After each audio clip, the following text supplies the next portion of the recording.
So there's not any part of this country that hasn't been touched by child abuse. From England, Ireland, Scotland and Wales. It's not just grooming gangs, it is historical abuse as well. And at the heart of all of this has been weak governments.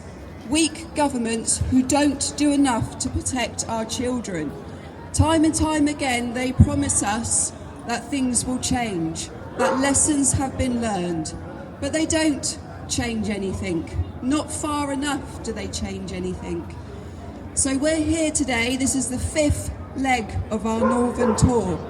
We have been all over the place so far, telling people that we still have a problem with child abuse in this country. The grooming gangs are like an epidemic of proportions that we've never really seen before. We already had a problem in this country. We did not need to import another one. I want to take you back to 2013 when a 21-year-old woman with learning disabilities disclosed to her social worker that she was being used and abused by groups of men in her town. Her town is Newcastle. That's where she was. She then later went to the police, the beginning of 2014. She disclosed everything that had happened to her, but not just herself in detailing her ordeal. She also detailed the full names, the addresses of all of the places that she was taken. She also told the police that there were other women and children being abused in these places. Shortly after, 2 more women came forward to corroborate what she was saying. Just shortly after that, still in 2014, Northumbria Police launched Operation Sanctuary. Operation Sanctuary was a massive operation, and it was uncovering all of the abuse that they had turned their back on over the years. They told these victims it was their fault. They blamed them for lifestyle choices. These victims were children. These victims were little kids when they were being abused. So what we wanted to do today was to bring it all forward for you, because it's still not finished. Even in 2025 in Gateshead, we had a grooming gang convicted. Those grooming gangs, they don't get very long sentences. In fact, the sentences that they get are nothing compared to the crimes that they've committed against all of our children. All of our children. Because of the scale of Operation Sanctuary, they uncovered over 700 victims throughout the North East. 700 children that had been affected by these grooming gang networks all over the place.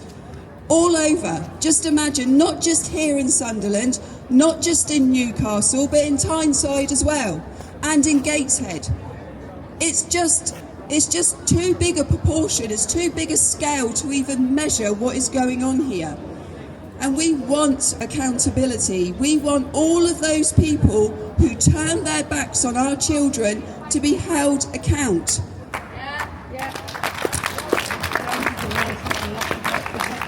We don't just want the laws changed to protect our children. We want these people named and shamed, like Mike Craig, the Chief Constable of Northumbria Police. While children were being abused, Mike was using public money to cover up a personal affair he was having. Like Sue Sims, who took over from Mike, another Chief Constable who still turned her back on the children because she was too busy bullying her senior officers. And Ian Malcolm, the leader of Tyneside Council, while children were being abused under his watch, he was living it up on council credit cards. He was going out to the top restaurants, dining out, while children were being abused. He was shopping in designer stores while children were being abused. We are not angry enough in this country when it comes to the protection of our children. And the answer to it is staring them straight in the face. from lock the Operation motherfuckers up Sanctuary, and keep them there. they put another operation together called Operation Shelter. Operation Shelter was dealing with the first 108 victims that they identified from the 700. Many convictions happened through Operation Shelter, but at the same time there was a review going on called the Spicer Review. That report was damning of Northumbria Police. That report showed that they not only blamed the victims, they not only miscategorised evidence, in some cases with the incident of a mobile phone that they were given by a victim 2 years before Sanctuary happened. 2 years before Sanctuary happened, they were given a mobile phone delivered to them by a victim, and they didn't even look at the contents of that phone, because if they had, they would have realised 2 years before Sanctuary what was going on under their noses.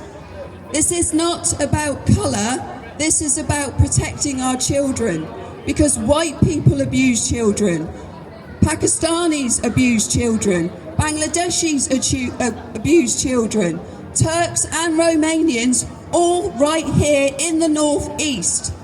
So when are we actually going to start doing something? When are we going to stand up for our children? Well said.